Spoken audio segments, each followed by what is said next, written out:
नमस्कार मित्रों, मिसेंट्रिक क्लास में आपका स्वागत है। प्रीवियस टॉपिक में हम लोगों ने डिस्कस किया था स्केलेटल सिस्टम के बारे में। तो आज हम लोग देखेंगे ब्लड सर्कुलेटरी सिस्टम, यानी रक्त परिवहन तंत्र जो होता है या रक्त संवहन तंत्र होता है वो क्या होता है, उसके विषय में आज हम लोग डिस्कस करेंगे। तो आइए देखते हैं। इसका नाम होता है ब्लड सर्कुलेटरी सिस्टम, यानी रक्त परिवहन या रक्त संवहन तंत्र। तो परिसंचरण तंत्र है, तो इसका क्या मतलब होता है?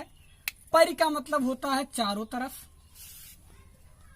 चारों ओर, और संचरण का मतलब एक स्थान से दूसरे स्थान तक जाना ही क्या कहलाता है? अपना परिसंचरण। यानी चारों तरफ और आना जाना, ये क्या होता है?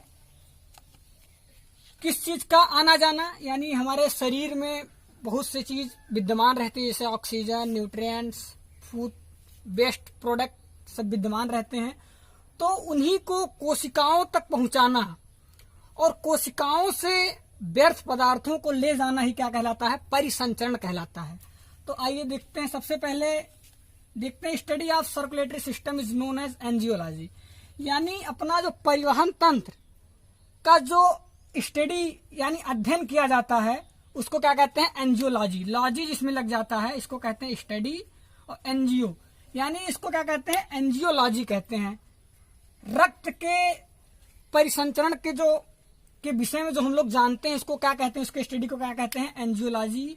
दोस्तों, ये बहुत बार कंपटीशन एग्जाम में पूछा गया क्वेश्चन है, बहुत इंपॉर्टेंट क्वेश्चन। क्या कहते हैं? Study of circulatory system is known as angiology. अब बात करते हैं कि सबसे पहले क्या कहते हैं हम लोग? एंजियोलॉजी कहते हैं। अब बात आता है कि ब्लड सर्कुलेटरी सिस्टम को सर्वप्रथम किसने बताया, इसके बारे में किसने बताया? तो the first blood circulatory system is derived by William Harvey. एक विलियम हार्वे साइंटिस्ट थे जिन्होंने सबसे पहले ब्लड सर्कुलेटरी सिस्टम के बारे में बताया। और कब बताया? इन 1628, यानी 1628 में विलियम हार्वे ने ब्लड सर्कुलेटरी सिस्टम के बारे में बताया। ये भी बहुत इंपॉर्टेंट क्वेश्चन है दोस्तों, बहुत बार पूछा जाने वाला क्वेश्चन है। तो इसमें एक एक शब्दों को, एक एक लाइन को हम लोग बहुत ध्यान से देखेंगे। फिर क्या कह रहा है कि blood circulatory system consist of blood, heart, blood vessels, यानी अपना जो ब्लड सर्कुलेटरी सिस्टम होता है उसके अंदर समावेश किसका किसका होता है? पहले बात होगा रक्त, हार्ट यानी हृदय, ब्लड वेसल्स यानी रक्त वाहिकाएं। यानी अपने ब्लड सर्कुलेटरी सिस्टम के अंदर जो होता है 3 अंग जो होते हैं मुख्य रूप से भूमिका निभाते हैं। कौन कौन सा? ब्लड होता है अपना, इसको हिंदी में रक्त कहते हैं। हार्ट होता है, इसको हृदय कहते हैं। ब्लड वेसल्स, इसको रक्त वाहिनियां कहते हैं। यानी इन्हीं के द्वारा ये तीनों ऑर्गन जो होते हैं ये मिल के पूरा अपना सर्कुलेटरी सिस्टम जो है कंप्लीट करते हैं। अब बात कर रहा है कि फूड यानी भोजन, वाटर, ऑक्सीजन और अन्य सभी आवश्यक पदार्थ जो है कोशिकाओं और ऊतकों तक पहुंचते हैं और वहां के वेस्ट प्रोडक्ट यानी उसके जो व्यर्थ पदार्थ होते हैं वहां से पुनः वापस ले आए जाते हैं। तो इन सब को क्या कहा जाता है? कुल मिला के एक स्थान से दूसरे स्थान पे जाना और दूसरे स्थान से एक स्थान तक आना ही क्या कहलाता है? परिवहन कहलाता है। इसीलिए इसको एक दूसरे नाम से जानते हैं, ट्रांसपोर्टेशन सिस्टम के नाम से भी ब्लड सर्कुलेटरी सिस्टम को जानते हैं। अब बात करते हैं कि जो सर्कुलेशन होता है आखिर वो होता क्या है और कितने प्रकार का होता है। तो सजीवों में, सजीव यानी जो जिंदा रहते हैं, जिनमें सांस लेने की क्षमता होती है, अपने समान वृद्धि, संतान उत्पन्न करने की क्षमता, उनको क्या कहते हैं? लिविंग ऑर्गेनिज्म कहते हैं। तो लिविंग ऑर्गेनिज्म में जो होता है यानी सजीव जीवों में जो अपना ब्लड सर्कुलेटरी होता है, ब्लड सर्कुलेशन, वो कितने प्रकार का होता है दोस्तों? 2 प्रकार का होता है। पहला होता है ओपन सर्कुलेटरी सिस्टम, CS का मतलब है सर्कुलेटरी, यस का सर्कुलेटरी सिस्टम, और दूसरा होता है क्लोज्ड यानी खुला परिसंचरण और बंद परिसंचरण। अब बात करते हैं खुला। खुला यानी कि हमारे शरीर में जो हमारा बात करेंगे, जो हमारा शरीर है उसमें कौन सा परिसंचरण, यानी हमारे शरीर में जो है रक्त प्रवाहित होता है तो किस प्रकार से होता है? हम सभी लोग जानते हैं कि ये रक्त वाहिनी यानी ब्लड वेसल्स की सहायता से होता है। यानी हम ऐसे अपने हाथ को देख रहे हैं तो हमको दिख नहीं रहा कहीं कि ये हमारा जो है ब्लड है फ्लो हो रहा है। तो इसमें किसकी सहायता से फ्लो हो रहा है? ब्लड वेसल्स की सहायता से, आर्टरी और वेन की सहायता से। तो आर्टरी और वेन की सहायता से हो रहा है, तो यानी ये कौन सा है? ये क्लोज्ड है। तो अगर पूछेगा कि क्लोज्ड सर्कुलेटरी सिस्टम का उदाहरण क्या है, तो हम लोग क्या कहेंगे? ह्यूमंस। यानी ह्यूमंस में जो होता है वो क्लोज सर्कुलेटरी सिस्टम होता है, और मैमल्स, मैमल्स माने स्तनधारियों में और मनुष्यों में जो होता है वो क्लोज सर्कुलेटरी सिस्टम होता है। अब बात करते हैं ओपन। ओपन सर्कुलेटरी सिस्टम यानी खुला, जिसमें बिना ब्लड वेसल्स, यानी पूरा जैसे पेट है, ये पेट के अंदर, तो इस पेट के अंदर जैसे यहाँ हार्ट है, यहाँ किडनी है, यहाँ लीवर है, तो इसमें बिना किसी कनेक्शन के, यानी बिना ब्लड वेसल्स के, बिना आर्टरी के, बिना वेन के यहाँ जब रक्त प्रवाहित होता है तो उसको कहते हैं ओपन। तो ये किसमें पाया जाता है? कॉकरोच में पाया जाता है दोस्तों, इंसेक्ट्स यानी कीड़े मकोड़ों में पाया जाता है, स्नेल्स, स्नेल्स को सब लोग देखे होंगे लगभग, इसको घोंघा कहते हैं हिंदी में, और octopus, octopus, snail, cockroach, insect में जो होता है वो अपना क्या पाया जाता है? ओपन सर्कुलेटरी सिस्टम पाया जाता है। तो यहाँ तक क्लियर हो गया। सबसे पहले क्या देखते हैं हम लोग कि ब्लड सर्कुलेटरी सिस्टम क्या होता है। ब्लड सर्कुलेटरी सिस्टम के बारे में, इसके स्टडी को क्या कहते हैं? इसके स्टडी को कहते हैं दोस्तों एंजियोलॉजी। और सबसे पहले ब्लड सर्कुलेटरी सिस्टम के बारे में किसने बताया? तो सबसे पहले विलियम हार्वे ने 1628 में ब्लड सर्कुलेटरी सिस्टम के बारे में बताया। और ब्लड सर्कुलेटरी सिस्टम में जो अपना होता है वो 3 मुख्य रूप से अंग होते हैं। हृदय होता है, रक्त होता है, और रक्त वाहिकाएं होती हैं। अब इन हम लोग हार्ट की बात नहीं करेंगे, ब्लड वेसल्स की नहीं बात करेंगे, सबसे पहले बात करेंगे इसकी हम लोग ब्लड की बात करेंगे। अब ब्लड होता क्या है सबसे पहले ये देखते हैं। तो ब्लड अपना जो होता है, सबसे पहले देखते हैं कि ब्लड के बारे में जब हम अध्ययन करते हैं तो इसके अध्ययन को क्या कहते हैं? Study about blood is known as haematology. यानी रक्त के विषय में अध्ययन करने को हम लोग क्या कहते हैं? हिमेटोलॉजी। हिम का मतलब, हिम शब्द जहां भी आ जाएगा पूरे सर्कुलेटरी सिस्टम में तो उसको हम लोग क्या कहेंगे? ब्लड कहेंगे। और लॉजी का मतलब मैंने आपको पहले ही बताया था, लॉजी का मतलब होता है स्टडी। तो कुल मिला के study about blood is known as haematology. अब बात करते हैं कि रक्त होता क्या है। तो blood is a fluid connective tissue, यानी जो अपना रक्त होता है वो तरल संयोजी ऊतक होता है। संयोजी, कनेक्टिव माने संयोजी, एक दूसरे को जोड़ के हुए रखता है। और जोड़ के कैसे रखता है? तरल। इसलिए उसको क्या कहते हैं? ब्लड को कहते हैं blood is a fluid connective tissue. यानी रक्त जो होता है वो एक तरल संयोजी ऊतक होता है। पीएच ऑफ ब्लड, यानी जो रक्त का पीएच होता है, पावर ऑफ हाइड्रोजन होता है, वो कितना होता है? 7.35 से लेके 7.45 तक रहता है। क्या ये ब्लड का पीएच रहता है? हम सभी जानते हैं 7 के अगर जो नीचे रहेगा ये तो क्या रहेगा? ये एसिड रहेगा। और 7 के जो ऊपर जाएगा तो क्या हो जाएगा? अल्कलाइन यानी क्षारीय हो जाएगा। और अगर 7 पे रहेगा तो ये क्या हो जाएगा? बेस हो जाएगा, यानी न्यूट्रल हो जाएगा। तो ये क्या है? 7.35 से 7.45 है। तो ये कैसा हो जाएगा? नीचे लिखा भी है कि blood is a slightly alkaline, यानी जो रक्त अपना होता है वो हल्का सा क्या होता है? क्षारीय होता है प्रकृति में। और क्षारीय होने के साथ साथ इसमें एक विशेष प्रकार की गंध होती है। तो इसका पीएच होता है 7.35 से 7.45 होता है। 5 to 6 लीटर ब्लड, यानी पुरुषों में जो होता है ये 5 से 6 लीटर ब्लड पाया जाता है, और स्त्रियों में 4 से 5 लीटर ब्लड पाया जाता है। अब आप कहेंगे कि पुरुषों में 5 से 6 लीटर पाया जा रहा है और स्त्रियों में 4 से 5 लीटर, यानी 1 लीटर का गैप क्यों है? तो हम आपको बाद में उसको अभी आगे वीडियो के आगे बताएंगे कि ये 1 लीटर का जो डिफरेंस है ये क्यों हो रहा है। बहुत से लोग कहते हैं कि स्त्रियां जो होती हैं उनमें 1 लीटर ब्लड इसलिए कम होता है क्योंकि वो दूसरे का खून पीती हैं। तो ये सब तो खैर बात की बातें हैं, लेकिन जो फैक्ट है वो भी हम लोग बाद में आपको बताएंगे। तो क्या होता है? इन मेल्स यानी पुरुषों में 5 से 6 लीटर ब्लड पाया जाता है, और स्त्रियों में यानी फीमेल्स में 4 से 5 लीटर जो होता है अपना ब्लड पाया जाता है। अब स्पेसिफिक ग्रेविटी ऑफ ब्लड, यानी जो ब्लड का स्पेसिफिक ग्रेविटी होता है वो कितना होता है? 1.045 से 1.0 6-5 के बीच में जो होता है वो अपना ब्लड का क्या होता है, स्पेसिफिक ग्रेविटी होती है। अब बात कर रहा इन एडल्ट यानी वयस्क में पूरे बॉडी वेट का यानी अपने शरीर के कुल वजन का 7 से 9% भार जो होता है वो क्या होता है, वो क्या होता है दोस्तों, वो होता है रक्त होता है। यानी एक वयस्क व्यक्ति में या पुरुष हो या स्त्री हो उसके पूरे बॉडी वेट का यानी उसके पूरे शरीर के कुल वजन का जो होता है 7 से 9% भार जो होता है वो क्या पाया जाता है, ब्लड पाया जाता है। अब बात कर रहा ब्लड कंटेन्स हार्मोन यानी रक्त के अंदर क्या क्या चीजें विद्यमान होती हैं। तो ब्लड कंटेन्स हार्मोन्स, वाटर यानी जल, oxygen, carbon dioxide, vitamins, glucose, urine, ions, nutrients, minerals, sodium, potassium etc. यानी अपना जो ब्लड होता है वो किन किन चीजों का उसमें समावेश होता है।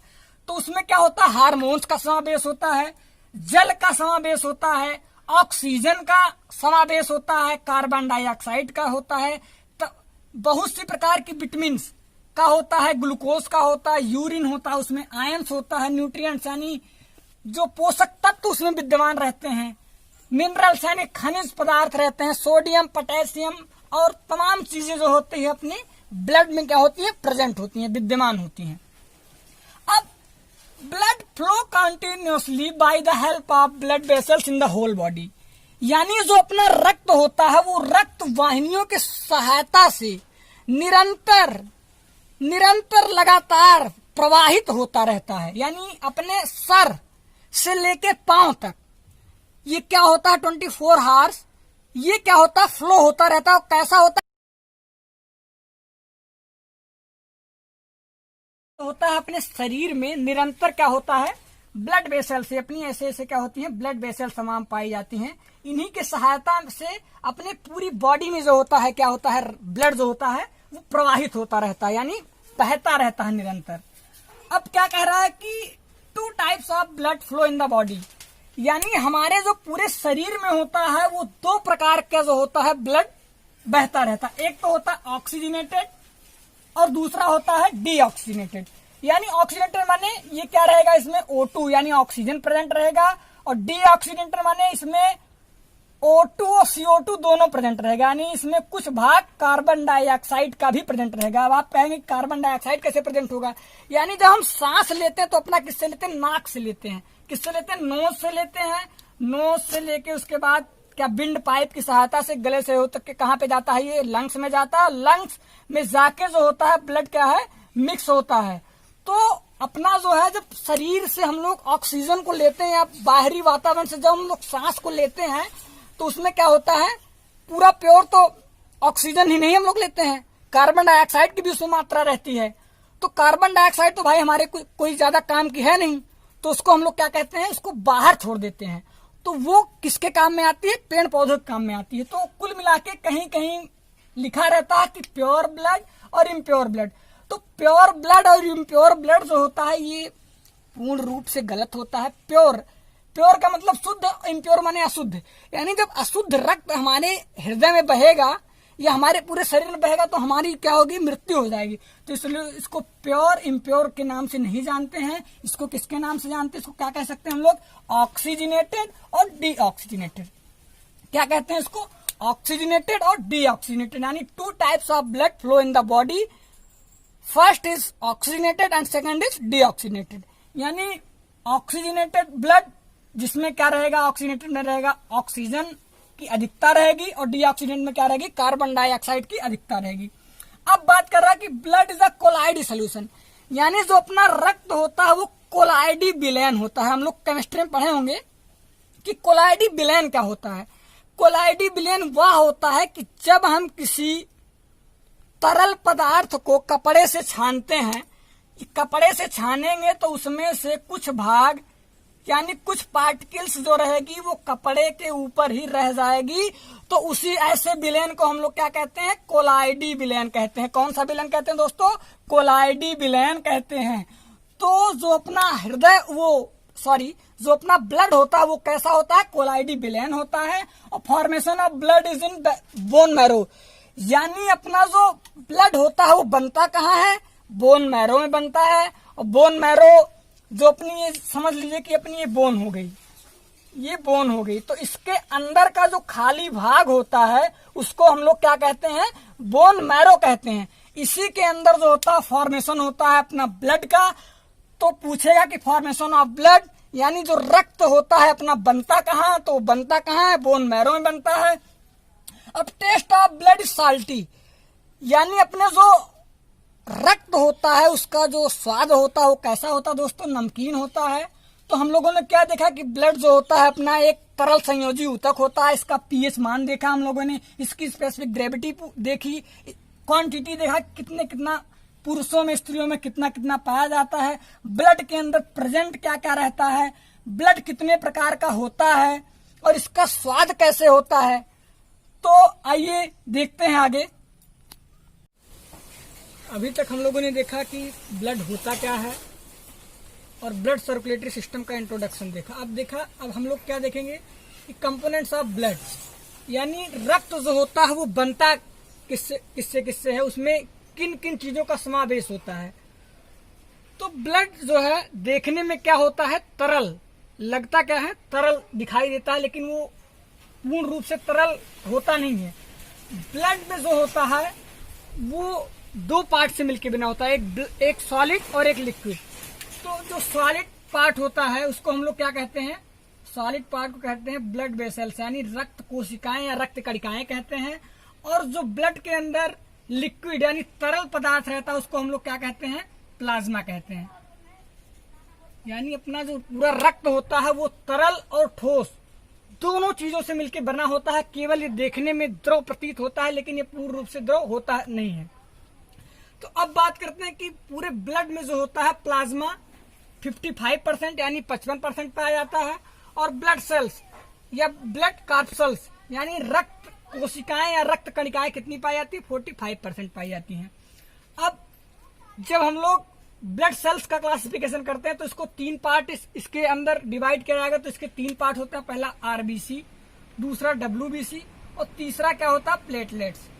आरबीसी यानी red blood corpuscles, WBC white blood corpuscles, platelets होता है, इसको प्लेटलेट्स कहते हैं। तो अब बात करते हैं सबसे पहले हम प्लाज्मा प्रोटीन की। प्लाज्मा प्रोटीन जो होता है ये प्लाज्मा में पाया जाने वाला जो प्रोटीन होता है उसको हम लोग प्लाज्मा प्रोटीन कहते हैं। ये प्लाज्मा में कितना परसेंट होता है, 7% पाया जाता है। और 3% में क्या पाया जाता है, electrolytes, amino acids, enzymes, nutrients, तमाम चीजें जो है 3% में पाई जाती हैं। और 90% जो होता है अपना प्लाज्मा में क्या पाया जाता है, वाटर पाया जाता है। अब हम लोग देखें कि ब्लड कंपोनेंट्स यानी रक्त के जो संघटक होते हैं कौन कौन से होते हैं, दो होता है, एक सॉलिड होता है, एक लिक्विड होता है। सॉलिड जो होता है वो 45% ब्लड का भाग बनाता है और जो लिक्विड होता है वो 55% बनाता है। तो जो लिक्विड होता है उसको प्लाज्मा कहते हैं और जो सॉलिड स्टेट में होता है उसको क्या कहते हैं, ब्लड सेल्स कहते हैं। अब बात करेंगे हम लोग प्लाज्मा की। आखिर प्लाज्मा क्या होता है, तो प्लाज्मा जो होता है वो रक्त में एक तरल अवस्था में पाया जाता है। और ये प्लाज्मा का कलर जो होता है कैसा होता है, कलर इसका होता है येलो, यानी हल्का पीला सा इसका जो कलर होगा ये हल्का क्या होगा, पीला होगा। हल्का पीला अवस्था में पाया जाता है प्लाज्मा। और अब हम लोग बात करेंगे प्लाज्मा प्रोटीन की, यानी प्लाज्मा प्रोटीन जो होता है, प्लाज्मा प्रोटीन वह प्रोटीन होता है जो ब्लड प्लाज्मा के प्रोटीन में पाया जाता है, उसको हम लोग कहते हैं ब्लड प्लाज्मा प्रोटीन कहते हैं। और ये पाया कितने जाता है, ये पाया जाता है अपना 7%। अब ब्लड प्लाज्मा प्रोटीन को भी अगेन हम लोग डिवाइड करते हैं तो 3 भागों में डिवाइड होता है। पहला एल्बुमिन्स, ग्लोबुमिन्स और फिब्रिनोजन। तो एल्बुमिन्स जो होता है वो पूरे प्लाज्मा प्रोटीन का कितना परसेंट बनाता है, 60% बनाता है। और ग्लोबुमिन्स जो होता है वो बनाता है कितना, 36% बनाता है। और फिब्रिनोजन जो होता है वो कितना बनाता है, 4% बनाता है। तो अब बात करेंगे प्लाज्मा प्रोटीन का काम क्या होता है। तो एल्बुमिन्स, ग्लोबुमिन्स और फिब्रिनोजन, इन चीजों का हमारे ब्लड में काम क्या है ये देखेंगे।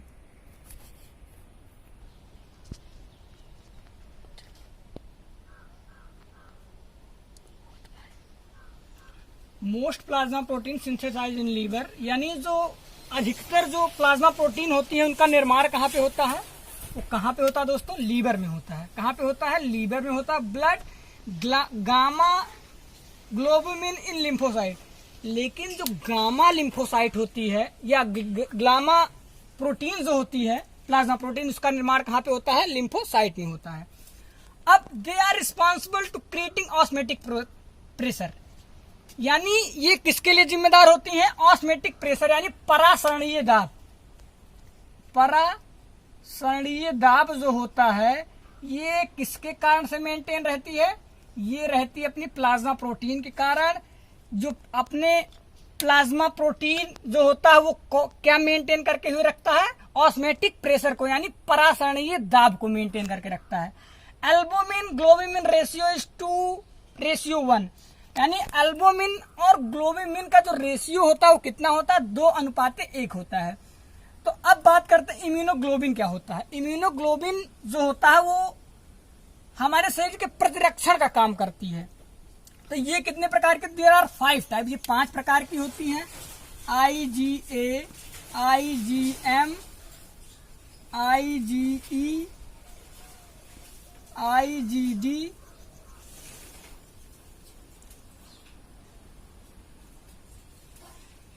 IgA, IgM, IgE, IgD।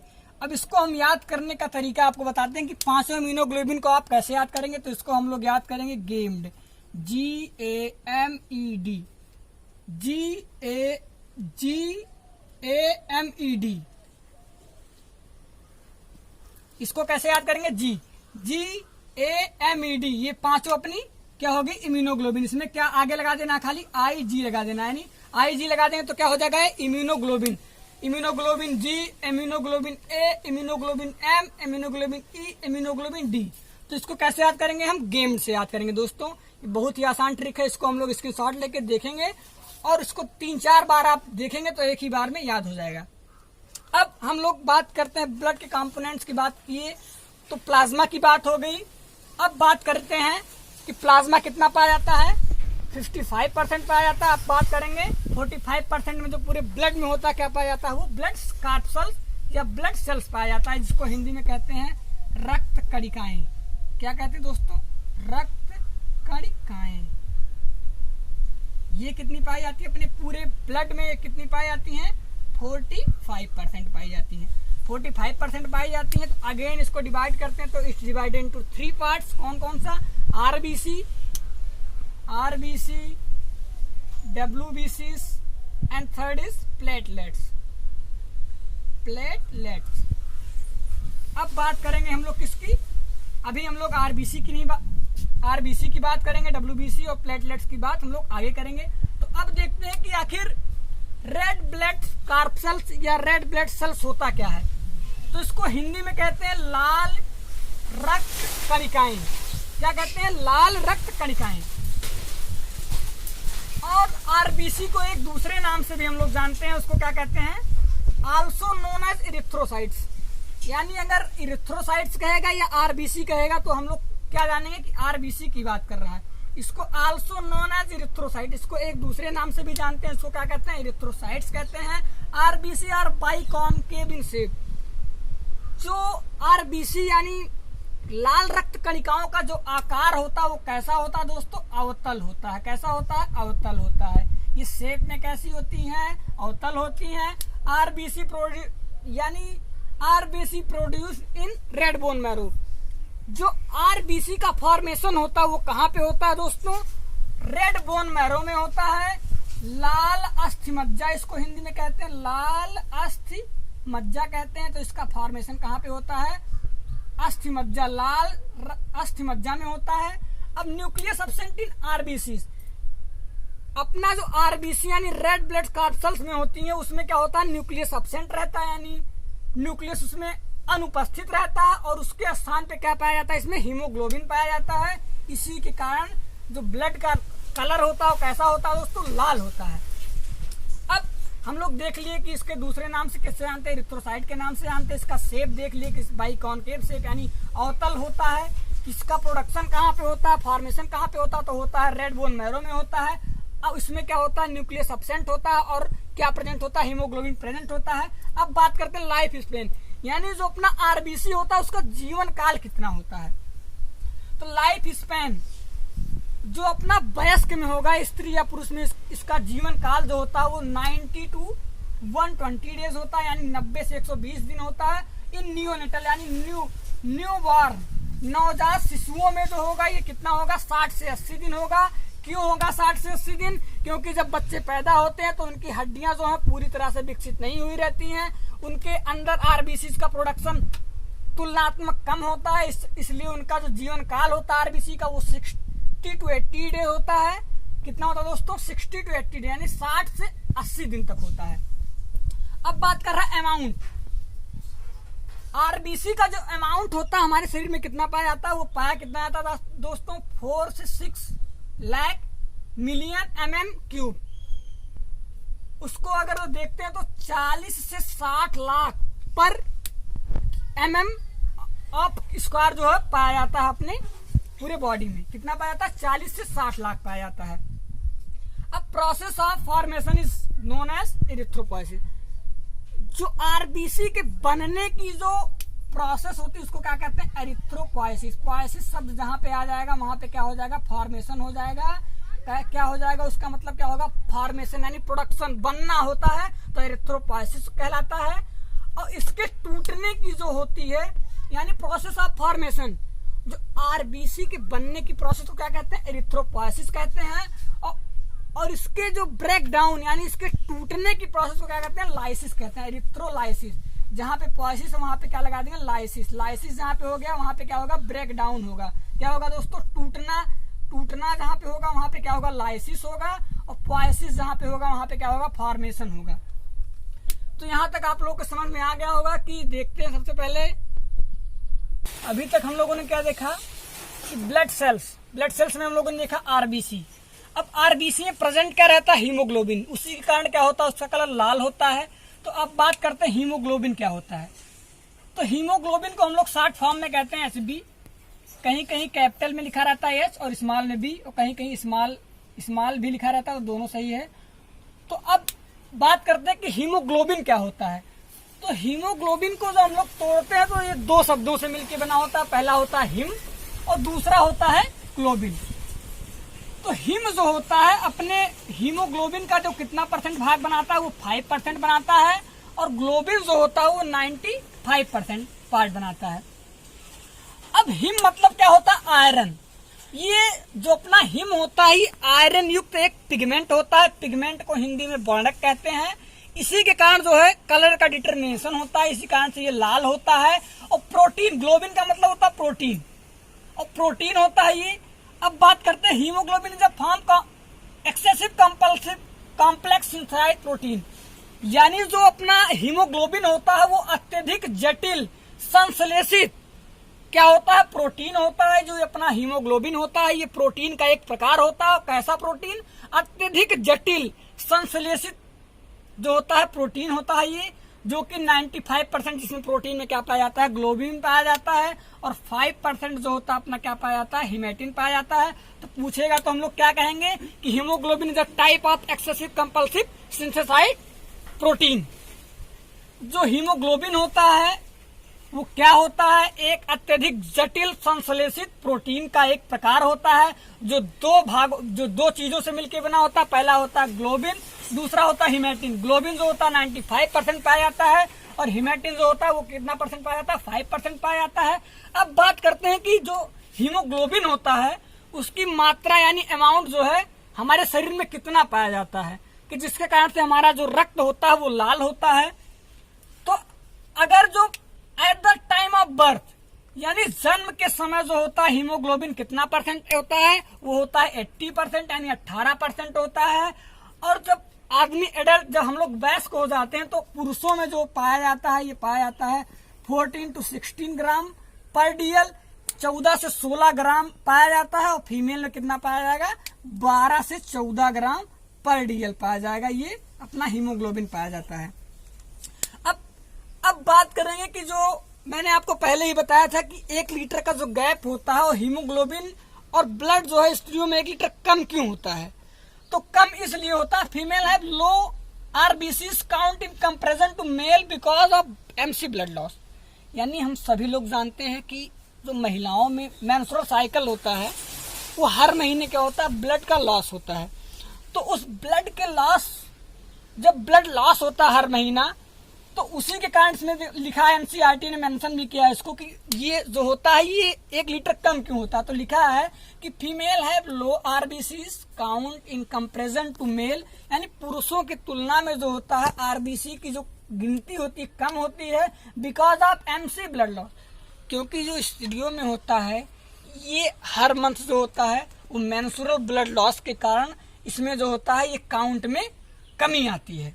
तो आज से ये डाउट क्लियर हो गया। अब बात करते हैं कि ये हीमोग्लोबिन जो होता है अपना, ये काम क्या करता है। तो हीमोग्लोबिन का जो काम होता है वो ऑक्सीजन को जो है, जो haemoglobin is the more attractive towards oxygen. जो हीमोग्लोबिन होता है वो ऑक्सीजन के प्रति जो है अधिक संवेदनशील या अधिक आकर्षण होता है। इसमें क्या होता है, ऑक्सीजन के प्रति हीमोग्लोबिन में, इसीलिए सिंगल मॉलिक्यूल ऑफ एचबी, यानी कि जो हीमोग्लोबिन का एक अणु, मॉलिक्यूल्स का मतलब होता है अणु, कैन कैरी, ले जा सकता है 4 मॉलिक्यूल्स ऑफ O2। हीमोग्लोबिन का एक सिंगल अणु जो है वो कितना लेके जाता है, ऑक्सीजन के 4 अणु को लेके जाता है। एक तरह से हम कह सकते हैं कि जो हाँ हीमोग्लोबिन अपने आरबीसी में प्रेजेंट होकर कलर को लाल कर रहा था, रक्त के कलर को लाल प्रदान करता है, रंग जो है लाल प्रदान करता है, वही दूसरे तरफ ये क्या करता है, ये ऑक्सीजन का जो है संवहन भी करता है, ऑक्सीजन को भी ले आता है।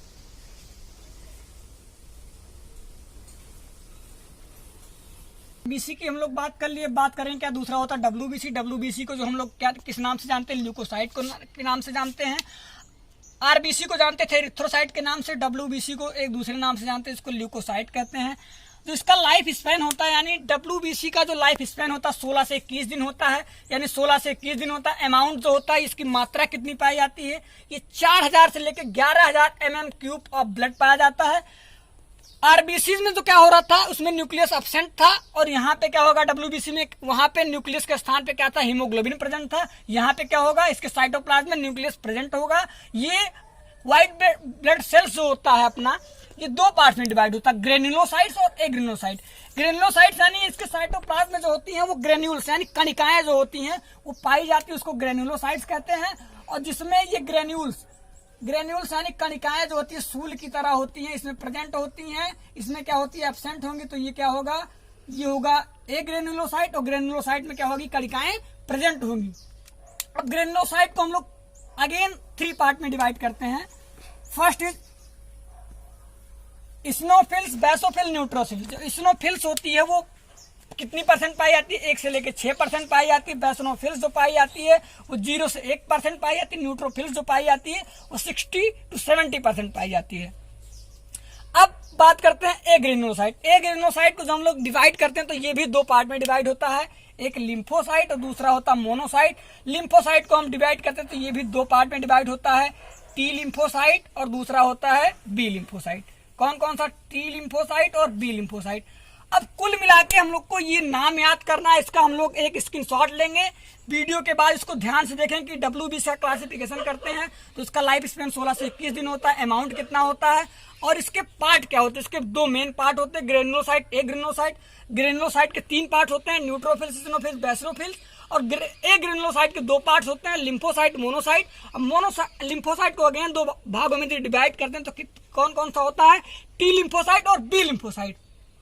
कुल मिला के ये कहने का मतलब ये है कि इसका काम क्या होता है डब्ल्यूबीसी का, तो डब्ल्यूबीसी का खाली इतना काम होता है कि जब हमारे शरीर में कोई बाहरी से बैक्टीरिया, वायरस जब प्रवेश करते हैं तो ये क्या होता है, इम्यूनाइजेशन यानी प्रतिरक्षण का काम करते हैं। इसमें सबसे जो मेन क्वालिटी होती है, मेन फंक्शन क्या होता है डब्ल्यूबीसी का, ये जो अपनी हानिकारक कोशिकाएं होती हैं या हानिकारक जो बैक्टीरिया, वायरस आते हैं शरीर में, तो ये डब्ल्यूबीसी के द्वारा इनका क्या होता है, फैगोसाइटोसिस कर लिया जाता है, यानी इनका भक्षण कर लिया जाता है।